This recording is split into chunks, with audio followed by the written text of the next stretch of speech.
Ya, Reda, apa yang bisa disimpulkan dari persidangan dari pagi tadi ya sampai siang hari ini di Jeddah saat ini?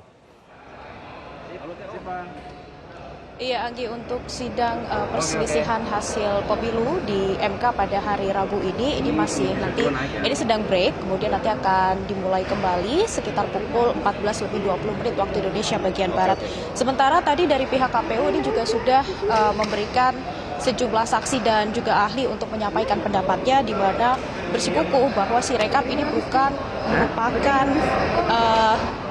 menjadi sesuatu yang dipakai untuk keputusan hasil pemilu, namun yang digunakan dalam keputusan hasil pemilu adalah hitung yang kemudian sudah diresmikan oleh pihak KPU.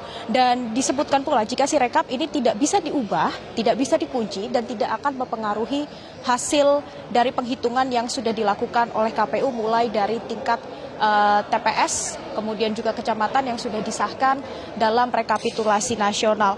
Kemudian tadi juga disebutkan bahwa Bawaslu ini merupakan satu-satunya yang bisa mengurus mengenai adanya sengketa legislatif. Nah, ini yang menjadi pertanyaan dari Timnas Amin. Apakah jika hanya Bawaslu, sementara ada Mahkamah Konstitusi yang ini merupakan tertinggi begitu untuk menyelesaikan sengketa hasil pemilu.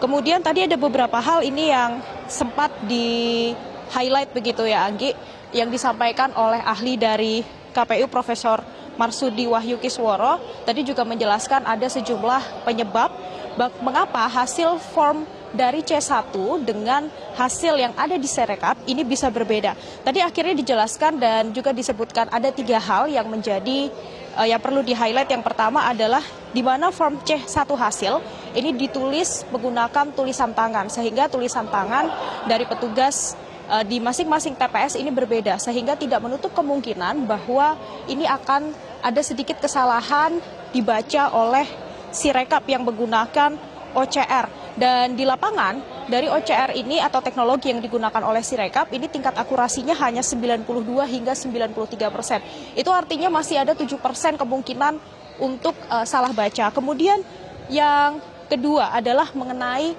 handphone yang digunakan oleh para petugas dari TPS, di mana masing-masing handphone ini memiliki resolusi kamera yang berbeda-beda. Tentu ini juga dapat mempengaruhi hasil yang dibaca oleh Sirekap. Dan yang terakhir adalah kondisi dari kertas form C1 hasil.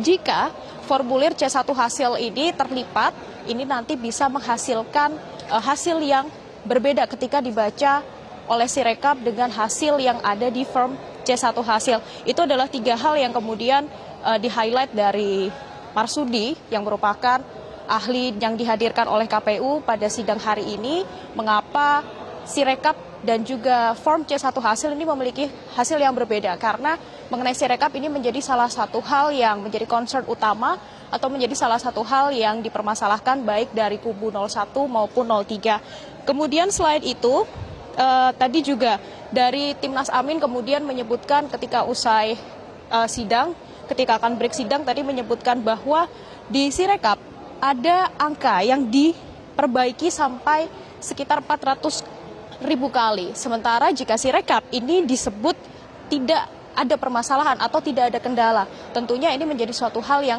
dipertanyakan. Apakah benar memang tidak ada kendala? Kalau tidak ada kendala, kenapa bisa sampai ada perubahan atau perbaikan sampai berulang kali? Kemudian Sirekap ini disebut hanyalah alat bantu. Padahal menurut dari Timnas Amin, Sirekap ini bisa digunakan untuk memantau kecurangan. Dan dari Timnas Amin juga meyakini bahwa Sirekap ini bermasalah. Maka tadi ketika sidang sejak pagi sampai siang hari tadi dari pihak Hakim MK ini juga memberikan waktu lebih panjang untuk membahas mengenai Sirekap.